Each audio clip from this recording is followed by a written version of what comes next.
and we've also got James with us. Appreciate you for being here, James. And do you want to just kind of introduce yourself for the folks in the chat that may not know you? Yeah, I mean, I can try. I never quite know how to introduce myself. If you know what the woke is, I'm probably the most anti-woke person on the planet, and I've dedicated my life to trying to study it and connect it to what it is, which is a new form of communism that's being pushed into the world. I have a large amount of material available on that. My website is called New Discourses. That's at newdiscourses.com. I have a podcast called the New Discourses Podcast with my creative naming skills. And you can check that out and see that I actually know what I'm talking about. I write a bunch of books. I wrote a book, came out in December, called The Marxification of Education. Last year, I published a book in February called Race Marxism, Exposing CRT as what it is, which is a form of Marxism. And I'm pretty wild on social media. Back in the day, since we talked about it pre-show, I'll mention it. I did the thing called the Grievance Studies Affair with a couple of folks, a couple of friends of mine. And the Grievance Studies Affair was where we wrote a bunch of fake academic articles, feminist gender studies, critical race theory, education theory, et cetera, and exposed that the academic literature is fraudulent in serving these, as we now would identify them, neo-communist aims. You know, you may say you're not very good at that, but that was a pretty good intro. All right, so like you said in your introduction, you've really kind of focused on this whole idea of neo-Marxism and just how communism, we were talking before the show, communism with American traits has figured out how to hack our social structure. So the first thing I want to talk about with you is the whole idea of mainstreaming Marxism for America. How did we get to this where we're at, where Marx is okay for Americans? Well, they don't know it's Marxism. That's the main way. You see, what they did was they took Marxism and communism, they put it in a box, and they put a new wrapper on it. And people, I mean, it's literally this stupid. Not to put anybody down, but it's literally this stupid. Is that you can get people, and then they see it, and they come back to me and they say things like, "Well, they didn't call it communism," and that's it. They just rebranded it. But there are a few kind of key structural changes that made it so that it was easier for them to do that, and so that it would hack the American system. If you go back and read the Marxists in the 60s, they're acknowledging a blunt fact about reality. And what they're saying is, it turns out that in the West, we're not going to pull this off with economic analysis or economic manipulation. Yeah. We're not going to convince the poors to rise up or whatever. It's just not going to work. Because of upper mobility. We have too much upper mobility. It's just not going to work. And so the working class is not going to be our revolutionary base, is the way they say it. They say, in fact, Marx was incorrect, at least about the West. Capitalism, as it has gone into what they now call advanced capitalism, does not immiserate the worker. It allows the worker to build a better life. It allows people to have a life that they enjoy. Maybe they're not getting rich. Maybe they're solidly middle class or even lower middle class or whatever, but they have a few of their comforts. Maybe they wanted to save up money and buy a Corvette. They got their Corvette. They're happy with their Corvette. They washed it on Saturday. Everybody's happy with their life. You're not going to get this miserable, dejected, alienated society that will risk a revolution out of that. So they said, we got to find a new place where their words were, where's the vital energy for a revolution located? And they said that it's in the sexual minorities, the racial minorities, the feminists, and the outsiders, the outcasts of society. And so they said that we're going to have to go into that direction. And so they started to go into identity politics. And they also figured out in the late 60s, going into the early 70s, that they had to do what Rudy Deutschke called the Long March to the Institutions, which is a plan that was written down by Antonio Gramsci, but not by that name, 4 decades earlier, which is that you have to stop trying to fight everything. You should instead infiltrate and bring your ideology with you. So you go become a teacher, you go get into education at every level, they said. You go become a computer programmer, you go become an engineer, and you infect the institution around you with your ideas, with your demands, and with your philosophy and so on, mostly using tools like identity politics to do it. And they were extremely effective at this, and we were asleep at the wheel. They mostly understood, though, that everything in our culture, which is highly professional, it was moving into a managerial administrative economy, a managerial and administrative state. is all downstream from not just education in general, but higher education in specific. So they knew if they could capture the colleges and capture the colleges of education, that they could win a generational fight, and 30 to 50 years down the line, they would be in a seriously advantageous position. Guess where we are 30 to 50 years down the line right now? And they're in a seriously advantageous position. They were completely right about their attempt to infiltrate.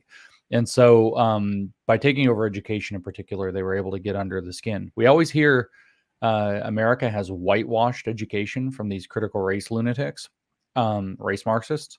But the fact is we don't. We have red-washed education, and I can prove it to you. Maybe I can't prove it to you guys specifically, but I prove it again and again. I just did a public talk a few days ago in Atlanta, and I asked the room, how many of you have heard of Trofim Lysenko? Trofim Lysenko should be a name that rolls off of everybody's tongue the same way Adolf Hitler rolls off people's tongues. Yes. Out of about 100, 120 people in the room, 3 raised their hand. Nobody has heard of it. How many people know what the Great Leap Forward is? Nobody raises their hand. Who can name the 4 olds that Mao said we have to destroy? Nobody raised their hand. We have absolutely red-washed education. We have very selectively avoided teaching about communism, communist atrocities, and especially Mao, the strategies that Mao used, because the long march of the institutions and the model that these Marxists in the 60s were looking at was Mao Zedong saying what he's doing is working. We need to do that too. And so they've taken advantage of this huge amount of ignorance and just a little bit of rebranding. And that was enough to trick people. But they play on our best sensibilities too. They play on our willingness to hear an argument. They play on our kindness. They play on, well, we want to treat people with respect and dignity. We want to have an open and free society and all of this stuff. Well, so what you just described is them seizing the high ground with us not even knowing that they've got the high ground, right? So fast forward to the modern day, and you see the tools of, I think no matter what the crazy pink-haired teacher might have taught in the 90s, there was enough kind of counter programming for kids and people, whether it was in the general culture or whether it was families at home or church or things like this, to kind of help normalize things. You're always going to have somebody become a crazy communist, but for the most part, people went through their phase in high school or college or whatever, and then they got into the real world, and then everything kind of chilled out. But the thing that supercharged all of this, in my estimation, and I think you talk about this, I was actually re-listening to the other day to one of the old Joe Rogan episodes where you talk about renormalization, right?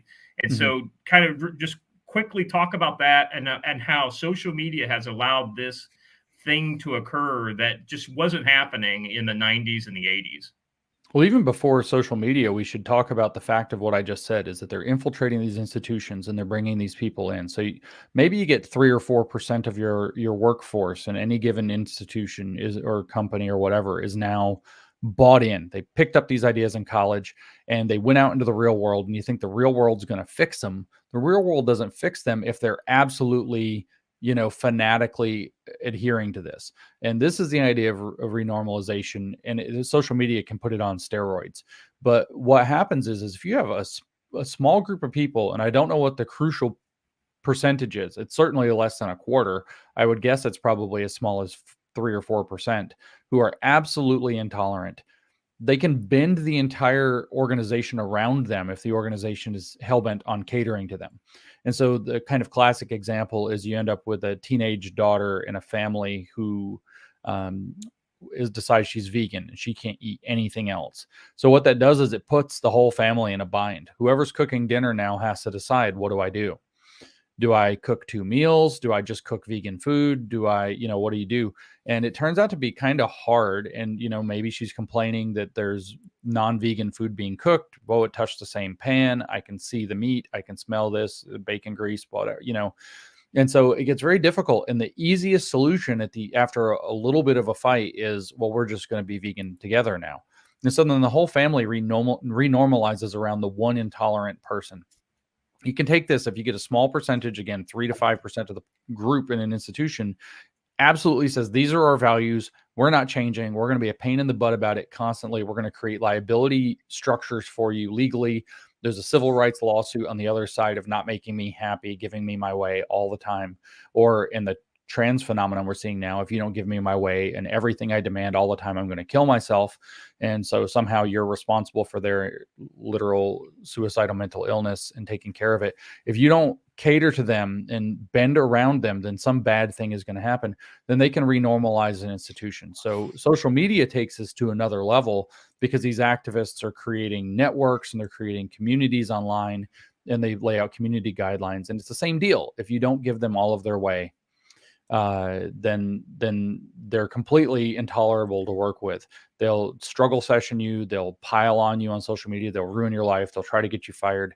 And it just is easier at the end of the day not to fight these people. So most people are like, well, I'll just bend my values. It's about being nice. They rationalize it however they need to rationalize it. And they renormalize populations by being absolutely intolerant, which the correct thing to have done would have been to throw them in the sea in the first place, or really just to say, you know, it sucks for you. I'm sorry that that's how it is, but we're not going to do that. P.S. No. Do not literally throw people in the sea. It's a mode of expression, please. Let's kind of talk about, you know, we've been talking about the bank, SVB Bank here the last couple of days. And one of the initial tweets, and I don't know that this is necessarily true, but this is what this speaks to me when I look at their website.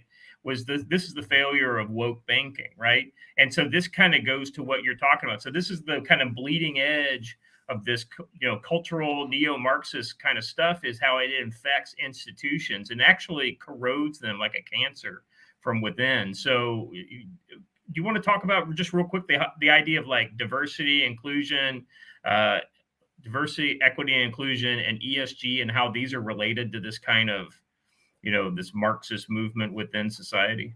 Yeah, so just on the very specific, and I'm not expert enough to get into the specifics deeply about the SVB Bank, but just to touch to that point, I immediately suspected ESG and DEI initiatives, so environmental social governance scoring and, you know, kind of cartel behavior, controlling how the bank does what it does. And then DEI is diversity, equity, and inclusion expectations. I initially thought that probably played some role here, but there are very likely to be other forces involved as well. And I think there are other forces involved as well. But the fact of the matter is that right now they're circling the wagons real hard on the ESG and DEI did not kill that bank.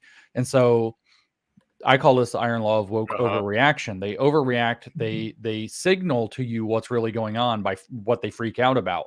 And so they don't want anybody to connect diversity, equity, and inclusion and ESG scoring to the failure of these banks, which tells me it's probably what had a lot to do with the failure of these banks, because they're freaking out and don't want people to believe that. That's the last thing they want people to believe. If you look at what they're circling their wagons around, it's that. So, but ESG and DEI are two very key acronyms. If I were to break it down in the world to like 4 acronyms you need to know, that's 2 of the 4. DEI actually plugs into, it's most of the S in ESG. So they're actually overlapping.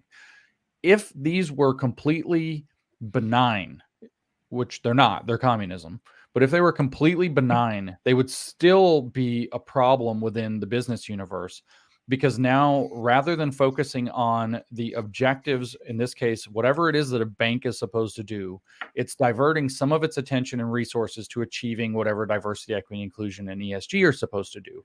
So environmental concerns might be important, but they're actually not at the center of banking. So now you're diversifying what you're attempting to do across more variables. So just speaking as a mathematician, when you're trying to optimize across more variables, that's only possible by reducing your focus on other variables. They believe that everything's like some kind of a magical win-win-win. Everything wins by focusing on more variables. That's usually not what happens.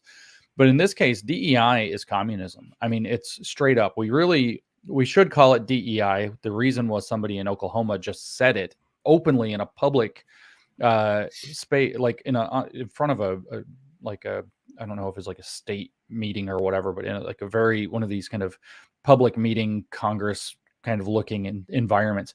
And they said DEI is pronounced DEI. It's God. DEI is God. Now, everybody wants to be funny and call it DIE, die, because it kills things. No, I've been trying to tell people, no, this is their God.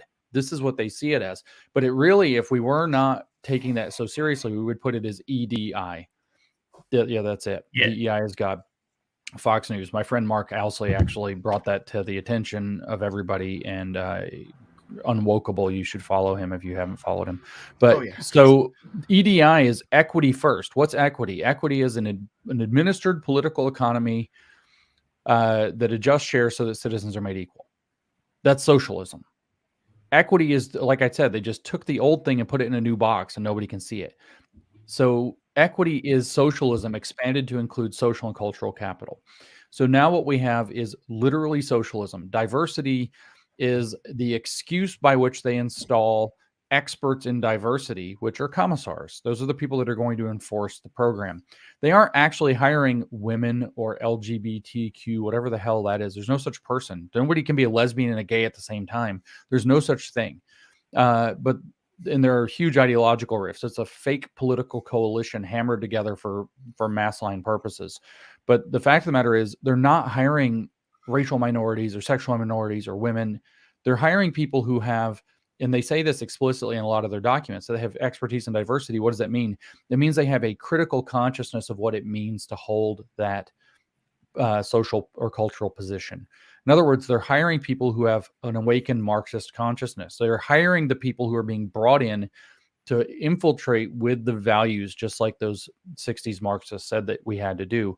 So it's a selection criterion on the one end to bring in people who are going to be political officers to enforce, to achieve equity, which is socialism. So they're commissars. And inclusion is a demand so that the space doesn't become exclusive by virtue of systemic power dynamics. So in other words, it's censorship, it's purges, it's removing people who have said racist things in the past. It's firing people, it's silencing people, it's putting community guidelines where nobody's sure what they can and can't say. And the diversity political officer has the discretion to be able to make your life hell, to put you through training, to put you through re-education, or to remove you from your job if you don't play along so that they can achieve equity. So DEI officer is the new political commissar. Is the comment? That's exactly correct. That's exactly what it is. ESG is no different. It just expands to include environmental causes. And then with the G, we just saw with SVB specifically that their G meant that they had however many people were on their board. I saw this last night. However many people were on their board, only one of them had expertise in banking. All the rest were there for other reasons. And so why? Because their G score, the governance score, said you have to have these people that have expertise in what it means to be gay from a gay Marxist perspective. You have to have people on expertise in what it means to be a woman from a Marxist feminist perspective. You have to have people who know what it means to be of a certain race from a race Marxist critical race theory perspective. So you have a bunch of people who are not diversity hires in the old-fashioned, like they're probably not competent and were hired as tokens way, but diversity hires in that they are commissars. And so the board becomes not just incompetent, but actively screwed up because their ideology points straight into the toilet. And that's where DEI and ESG intersect into this. Businesses right now can't operate because of ESG. They can't operate on their own terms. They have to satisfy ESG scoring metrics. That means they have to have the full-blown DEI apparatus, which means they have to bring in the full-blown identity politics Marxist agenda, the neo-Marxist agenda. Meanwhile, meeting these weird environmental goals, meanwhile, installing political officers that are expensive, that can make the company operate at a loss or with more baggage at least. So the whole thing is a catastrophe. But this is the administrative or managerial tool or pair of tools that they're using to infiltrate our corporations so that our corporations become Marxist entities or Marxist functionaries rather than being the thing that stops Marxism from being able to take over. James, I'm going to give you just a second to catch your breath because you said a mouthful, man, and some really important stuff in there. Stan.